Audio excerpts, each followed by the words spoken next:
Ramdam natin ibang simoy ng hangin. Ito ay tanda na mayroong darating. Pagsilang ng sanggol doon sa Bethlehem, siya ang nagligtas ng kasalanan natin. O bakit pa nalimutan na natin ang siyang tunay na diwa ng Pasko? Mag-alay sa ating kapwa, lalo't di pinagpala. Tayo ay magmahal nang walang kapalit. Ang tunay na Pasko ay tayo. Ano man ang ginagawa natin, ang Pasko ay pagmamahalan, pagbibigay, kapatawaran. Ang Pasko ay ikaw at ako,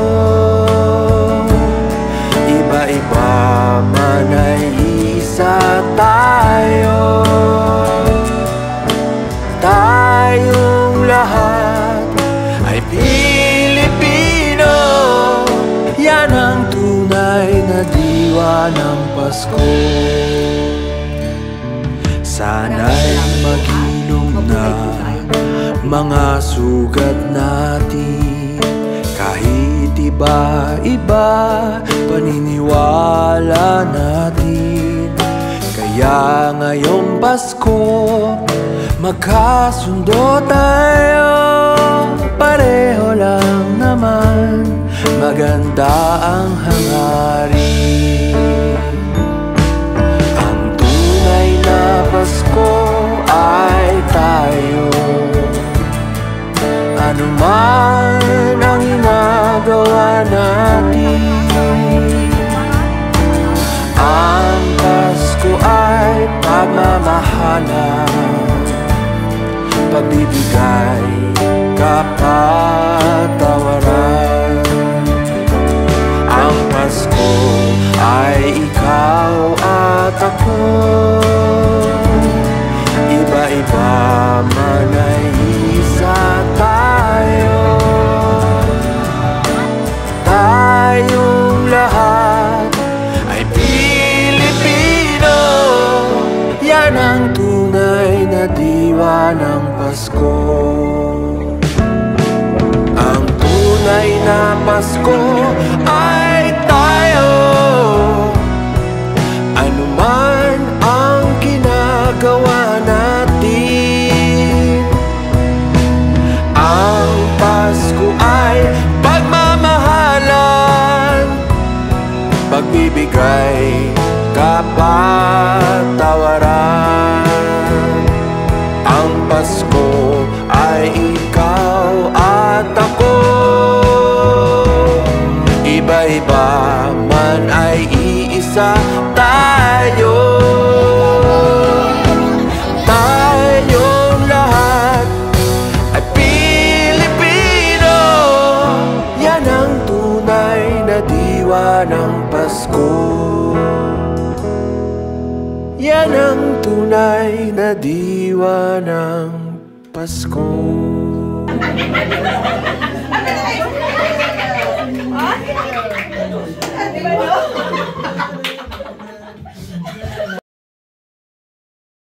Yes, mga higala, mayong adlaw ka na itong tanan. Welcome din sa itong panaguban sa itong tulumanong tambayan sa Radyo Pilipinas. Kauban ni Armando Finiquito, mga higala. Yes, mga higala, I'm back. No? Pinabakadot akong leave.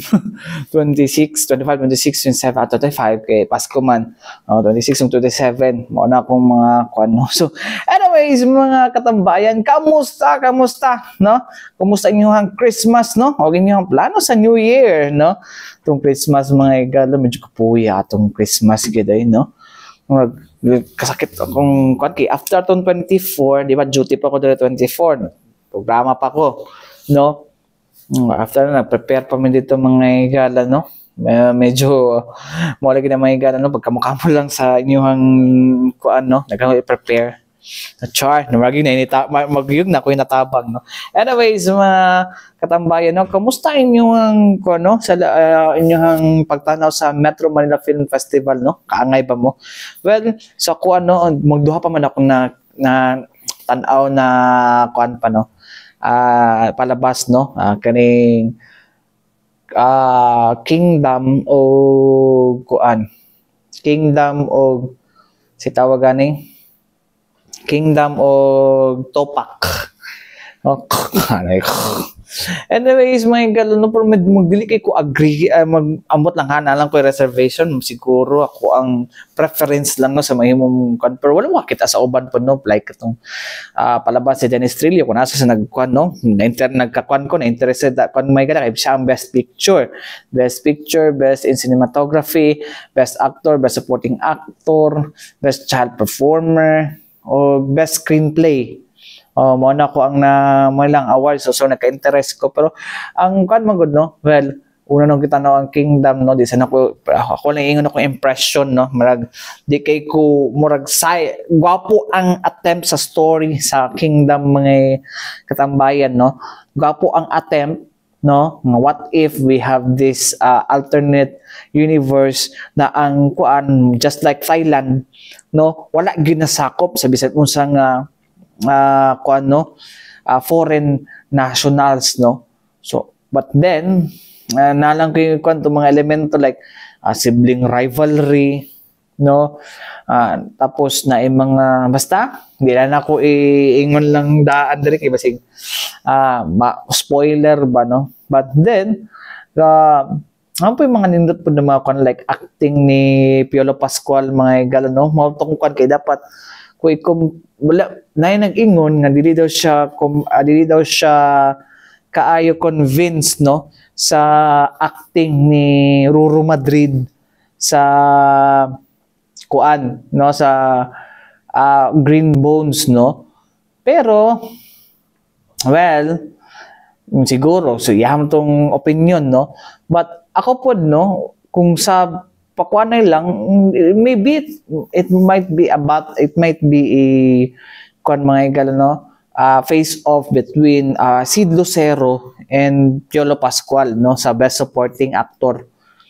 Pero actually nindot ang acting ni Sid Lucero sa Topak, although nagkauban po si Piolo Pascual o si Sid Lucero sa kuan sa Kingdom, pero mas gwapo ang acting niya dito sa Topak, no, na knowing alam po na ako, no, impression na ako mga igala sa pelikulang Kingdom di ay no, kuan tawagan ni ang Kingdom, no, mo to ko sayang gayang storya gani, no, nga mga characterization medyo naikulang, no, dragging ang storya, dragging ang mga extend nga dragging kaayo, so I cannot siguro impression lang na ako, no, I am just stating my impression mga igala, pero hindi to mga ako, no, daghang mga what ifs mga igala. Well, best director ilahang kuan si kuan Michael Taviera, tabla sila ni kuan, no, ni tabla sila ni Crisanto Aquino mga igala sa My Future You, no, nila kuan Francine Diaz mga igala og ni kuan ni Seth Fedelin, no, so mao na ang isa sa mga kuan, no, pero basta nasayangan lang ko ang sa Topak, no, bugat kay ang storya para sa ko, di siya bugat mo feeling, no, sa sugod pa lang, no, and din tama tong giingon ni last time ni kuno, di ba, sa atong ipanood din no, ang mga statements ni sa producer na si Sylvia Sanchez mga igala, nung kuan siya, ano, like Julia Montes mga igala na pagwapa, no, to nasa action movie, dili siya atong tipong trying hard na maging action star, di po siya atong tipong murag kanang gusto niya ng pagwapa na leading lady, dili ngun ana, nice ang sa baang pagkuan sa nice, no? But for me ha, nindot ang iyang kuan no, pag-portray sa role, no? Natural ang acting, no? And for Arjo Atayde as kuan din walay kuan dili pinugos no ang pagiging action star, no? Or natural lang no, natural lang ang ilang acting. But glad mo na ko ang kuan impression, no? For Uninvited, no, kani isa sa mga dako nga snub, no, nga kanong wala nalabot si Agamulak, no, maski nominee man lang, no, one of the nominees sa sa Metro Manila Film Festival as Best Actor, no? Kay nindot kay ang acting murag nibalik to yang dating ko nga dili gud sa papogi-pogi gud, no. Nindot ang iyang kontrabida role, no? Deserve niya dapat mahimong or ma-appeal siya dito, no? And even kay Eugene Domingo mga katambayan, no? Mo to controversial kay, no? So that's MMFF, no? So moto, no? Tapos ang isang himala, well, wala pa na ako natanaw po na siya, no? So isa na sa akong mga bucket list, no, after New Year or during the New Year mga igala, no, kay murag kuan okay siya, no. Tapos next is To My Future You, murag sawat may kuna sa mga romance comedy mga igala ug kanang MMFF, another flavor na pud, no. Nindot fantasy mo beto ni tan-aw ko kay tungod another kuan ni mga igala nang tan-aw ko sa Kingdom. It's because this is the other face of Vic Soto mga igala nga dili lang puro enteng kabesote, no. So mao to ko mga kuan, no, well that's my kuan lang no igal no, share lang ako kung mga kuan, no, akong mga mema mga igala for the Metro Manila Film Festival. So nindot man ang mga quality sa uban mga igala, no, nga Espantajo, well another kuan siya, no, lahi ni siya nga another kuan na mano po, no, well Chito Ronyo ang director, tingala ko dili si Chito Ronyo ang nahimong best director. If isa sa mga kuan niya is nahimong best actress, no, well no kung di masabtan po sa mga judges, but well it's their call mga igala, no. Sila ang judges, so ilahan ang preference mga katambayan. Anyways mga katambayan, sa atong pagbalik, no, ato ang balikan, no, ang awarding mga igala, no, og katong nahitabo, no, sa tibok tuig nga Davao Adventures Challenge mga igala, no. Anyways mga igala, balik itaw man lang sa mga importanteng pahinumdom ning atong Sibianan. Balik kita mga igala din sa atong panaguban sa atong tulong-manong tambayan sa Radyo Pilipinas. Anyways mga katambayan, no, dagan ba itong kuan, no, kaning ginatawag natong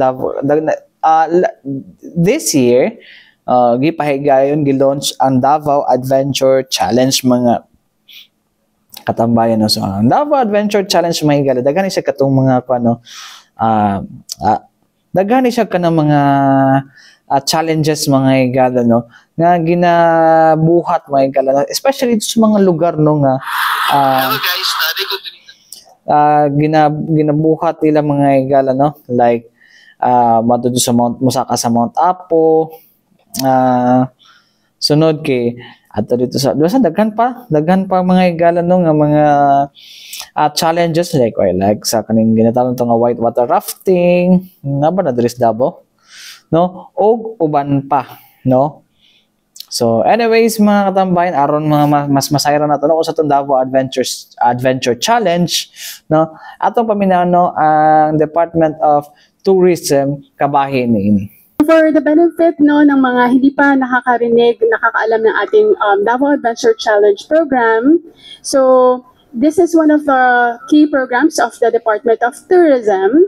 So, yung Davao Adventure Challenge, it's a year-long adventure challenge highlighting, of course, promoting the adventure tourism in Davao region. So, within the adventure period or challenge period, which is last May 1, nag-start, 2024, hanggang February 28, So all our tourists, locals, mga guests can visit all the adventure sites enrolled in our program, where every visit will earn them points for rewards and recognition. So that's why we're also here to reward and acknowledge our mga challengers. So, ang rationale for this program is, of course, alam naman natin, no, we have a diverse natural features, and number one na dyan yung Mount Apo. Since 1990s, kilala na tayo, no, for Mount Apo and mountaineering. And aside from our mountains, we have really nice dive sites, caves, water activities. No? So that's the rationale behind it, is really to promote our outdoor tourism. And our objective specifically is, number one, to position Davao as a premier adventure destination, not only in the Philippines, but outside the country, also Southeast Asia specifically, also to help our community-based ecotourism sites who manages these adventure destinations, and of course to have this program to offer authentic, diverse, and sustainable experience. So again, for the benefit ng ating mga new viewers, the adventure sites enrolled in the Davao Adventure Program, we have hiking trails, Mount Apo, Mount Tinor, and Mount Hamigitan. Tapos, for our water adventure activities, we have water tubing sa Sibulan, sa whitewater rafting also here lang sa Davao City, you can do that.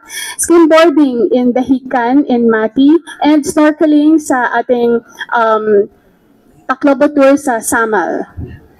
So for diving, sa lahat ng mga divers, you can try the different dive sites in Davao that's enrolled, the Samal, of course, Govgen, and Pujada Bay.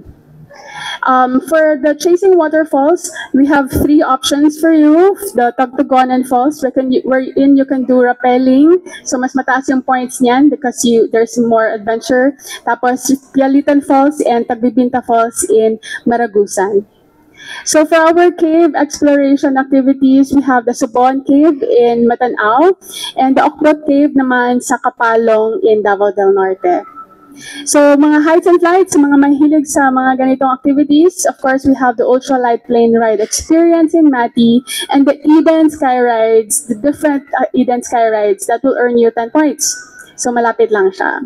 So, ang journey ng challenger, of course, they need to register online at dotxievents.com, and then they can choose the challenge and select the challenge that they want. Once they're there,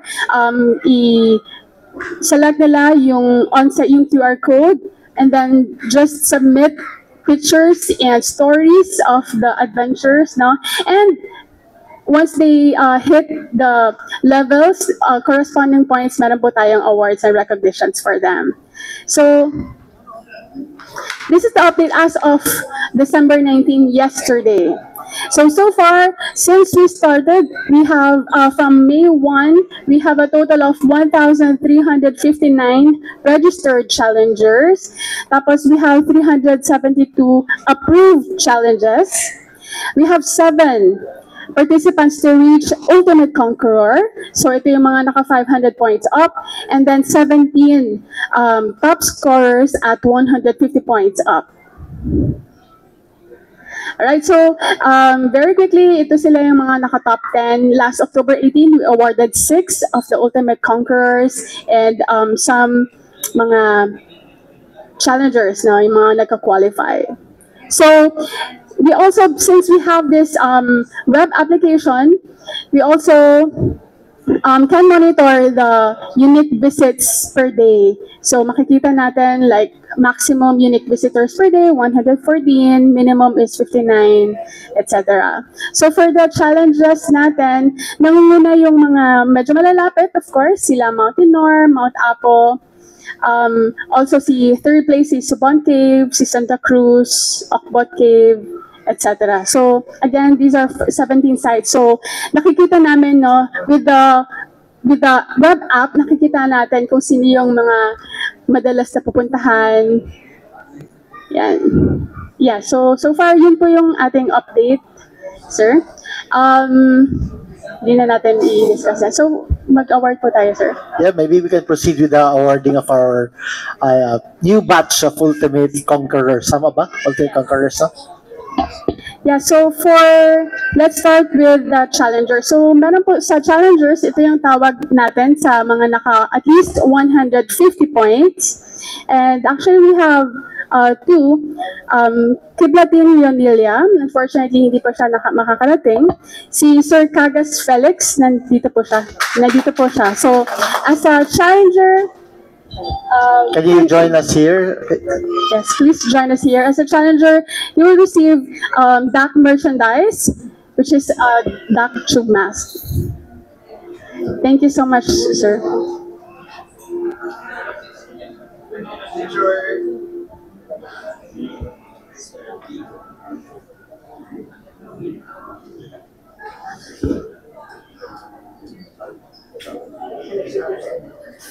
So si Sir Felix completed 4 challenges and ang total points niya so far is 170 points.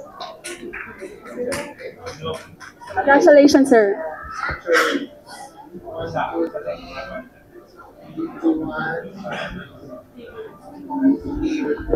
Thank you, sir. Yes. And then we have mga Voyagers, ang tawag sa mga naka 200 points. We have Edsel Andre Padas. So, 200 points, meron siyang DAC merchandises, tube mask, and DAC cap. Baka pwede mong isuot yung cap natin, sir.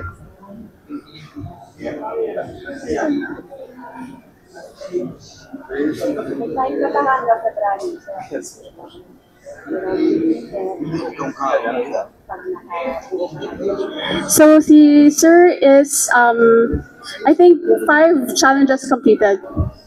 Alright, so we also have another Voyager at 200 points exactly with 6 challenges completed, si Miss Sheila May Bahinting. So Miss Sheila will receive DAC merchandise from us, DAC tube mask, and DAC cap.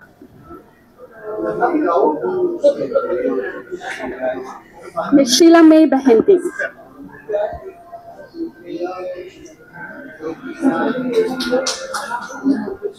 Congratulations! Yeah, so meron din po tayong isang naka 290 points, 10 points na lang, no? But unfortunately, hindi yata siya naka-attend. Si Miss Catherine May Asilo. Yeah, for 290 points. And then we also have 210 points. Okay na po. Sorry. We'll proceed with the 370 pointer or Explorer siya RD. Naka-complete siya ng 9 challenges in total. So she will receive DAC tube mask, DAC cap, and some prizes as well. Tawagin muna natin si Miss Iracel Tumilak.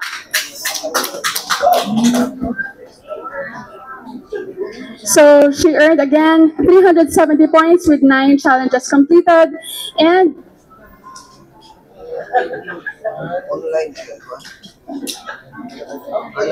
she also received, of course, Columbia NetGator DAC medal for Explorer SMGC, and yeah, yun po. Alright, so ang ating Ultimate Conqueror na i-award for today has earned a total of 500 points. And nakakomplete po siya ng, I think, 15 challenges or 14 challenges. Alright, no other than Mr. Adalberto Pino. So, as a challenger, yung 150 points, naka-earn siya ng DAC, mga merchandise, DAC tube mask, DAC cap, also DAC medal for the Explorer, yung 300 points na na-earn niya, DAC medal as Mega Explorer for the 400 points, overnight GC from Malagos Garden Resort, also merch from Columbia, DAC trophy, and a round trip ticket courtesy of PAL. Congratulations po.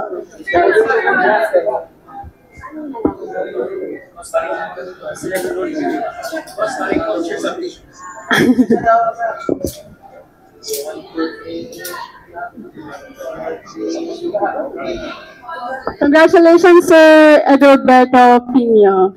Okay. Daghang kog mga lugar nga naadtuan nga wala pa nako na adtuan within Davao region. Daghan pa man day mga sites kay nga mas naapa nindot siya na need pa nato i-explore.